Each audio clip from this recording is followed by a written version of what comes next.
আজকে চলে আসলাম নতুন একটা ভ্লগ ভিডিও নিয়ে। সেটা হলো বাসি ঈদ মোবারক। আগে সবাইকে জানাচ্ছি বাসি ঈদ মোবারক। আপনারা সবাই কেমন আছেন? আশা করি সবাই ভালো আছেন। কে কেমন ঈদ করলেন?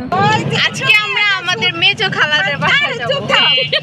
তো দেখতেই পাচ্ছিলেন যে কতটা আনন্দের ছিল। তার মধ্যে আসলে এত চিল্লাপাল্লা ছিল যে কথাই ভালো করে বলতে পারিনি, যার জন্য সব মিউট করে নিজেই ভয়েস দিচ্ছি। তো এখানে যাচ্ছিলাম আমার মেজো খালার বাসায়। তো এটা কিন্তু আমার ছোট খালাতো বোন, সে কিন্তু বলে দিয়েছে। তো মেজো খালার বাসা আমাদের বাসা থেকে বেশি দূর না, অটো দিয়ে যেতে হয়। আর অটো দিয়ে জার্নিটা কিন্তু আসলে অনেক মজার। আর আশেপাশের মানুষগুলো যখন ভালো দেখবেন না, তখন আপনার জার্নি পথটা কিন্তু অনেক ভালো লাগে। তখন কিছু কিছু দেখা যায় বেশি টাকা লাগে না, অল্প কিছু দিয়ে কিন্তু আমরা খুশি থাকতে পারি, এরকম। তো জীবনে দেখলাম টাকা পয়সা যত আছে তত মানুষের শত্রুতা, হাহাকার, মারামারি এগুলো আছে, কিন্তু আমার যেন কেন এগুলো ভালো লাগে না। আমি চাই সবার সাথে একটু হাসি খুশি থাকতে, বেশি না, শুধু আমাকে একটু খুশি রাখলেই হবে, বেশি কিছু লাগে না আমাকে একটু ভালো মন্দ জিজ্ঞেস করা। তো যাই হোক, এত কথা বলে লাভ নাই। চলে গেলাম খালার বাড়িতে, গিয়ে খালাদের সাথে আসলে মজা করলাম। এটা ছিল আমার খালার বাসা। তারপর এখানে ছিল তাদের টগর ফুল গাছ। তো সেই ফুল নিয়ে একটু দুষ্ট করলাম, একটু কানে পিছনে লাগালাম। তার মধ্যে তাদের ঘর থেকে ঘুরে এসে আমি চলে গেলাম তাদের খোলা সেই জায়গাটা। এই জায়গাটা আমার কাছে খুব ভালো লাগে। সামনে একটু ভেড়া দেখলাম, ভেড়া দেখে আমার কাছে খুব ভালো লাগছিল।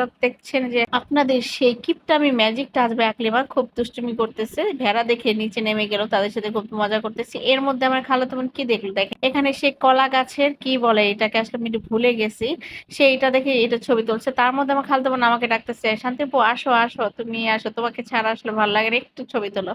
তো আমি একটু মজা করলাম, ছবি তুললাম। এখানে কিন্তু একটা ভালো একটা মজার ভিডিও ছিল, সেটা আসলে কোথায় যে হারিয়ে গেলাম বলতেই পারি না। তারপর আমি সে আবার চলে গেলাম সেই ছবি তুলে সেই ভেড়ার মাঝে, সেই ভেড়াদের সাথে মজা করতেছি, তাদের সাথে ভ্যা করে ডাকতেছি। তো এরকম আসলে সবার সাথে মজা করতে খুব ভালো লাগে। তো আমি দেখা যায় আমার ছেলেদের থেকে বেশি কিন্তু আমি মজা করি। বাচ্চারা যেন কেমন আজকাল অন্যরকম হয়ে গেছে, সারাদিন মোবাইলের জগতে পড়ে থাকে। তো এই তো ঘুরতে ঘুরতে চলে গেলাম, একটু রাস্তা দিয়ে ঘুরলাম, আশেপাশে এদের এলাকাটা দেখলাম। তার মধ্যে দেখলাম সামনে একটি বিয়ে বাড়ি। তো বিয়ে বাড়িতে বাচ্চারা তারা আবার যে ছিটাচ্ছে, খুব মজা করছে। তো তাদের সাথে একটু মজা করলাম, জিজ্ঞেস করলাম আমাদের কি কি দাওয়াত দিবি, আমরা কি আসবো দাওয়াত খেতে। ওরা বলতেছে আজকে তো দাওয়াত না, দাওয়াত তো 2 দিন পরে। ও বাবা, কি ফাঁসা ফেসে গেলাম। তো বাচ্চাদের সাথে একটু মজা করলাম, তারপর একটু ঘোরাঘুরি করলাম। তো ওই যে আশেপাশে যে জায়গাটা দেখেন, গ্রামের বিয়ে বাড়িটা কিন্তু অন্যরকম, তাই না? আগে ছিল আরো অন্যরকম, এখন যতই দিন যাচ্ছে সবই আপডেট হয়ে যাচ্ছে। এখন সব জায়গায় এরকম লাইটিং করা হচ্ছে, তারপরে খেতে খামারে প্যান্ডেল করা হয়, সেখানে যেরকম খেতে এরকম করা হচ্ছে। তো আপনারা কি বলেন, খোলা জায়গাটাকে যেখানে জমি চাষ করে সেটা কিন্তু আমরা ক্ষেত বলি। তো এরকম ক্ষেতের মধ্যে কাজ করা হয়। তা তাদের সাথে একটু মজা করলাম, আশেপাশে যারা পরিচিত হলো। তারপর করার পরে রাতের অন্ধকারে কি নিলাম এটা জানেন? রাতের অন্ধকারে নিলাম হলো একটা লেবু।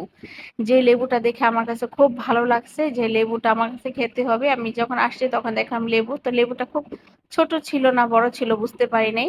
তখন লেবুটা ছিঁড়ে আমি আস্তে করে গেলাম সেই টগর ফুল গাছে। আমার কাছে ফুল কেন জানি আমি ফুলের প্রতি খুবই দুর্বল, আমার কাছে ফুল সবসময় ভালো লাগে। তো এরকম মজা আনন্দ করতে করতে কতটা সময় যে পার হয়ে গেছে ভাবতেই পারিনি। তার মধ্যে এখন চলে যাব, চল খুব সময় হয়ে গেছে। আব্বা আম্মা বারবার ফোন দিচ্ছে, তোরা এখন আসিস নাই কেন। তো বললাম যে খালার বাসায় গেছে, আসলে একটু মজা আনন্দের মধ্যে ডুবে আসছিলাম। তো যাই হোক, আজকে আর বেশি কিছু বলবো না। সবাই ভালো থাকবেন, আগামীতে দেখা হবে অবশ্যই অবশ্যই।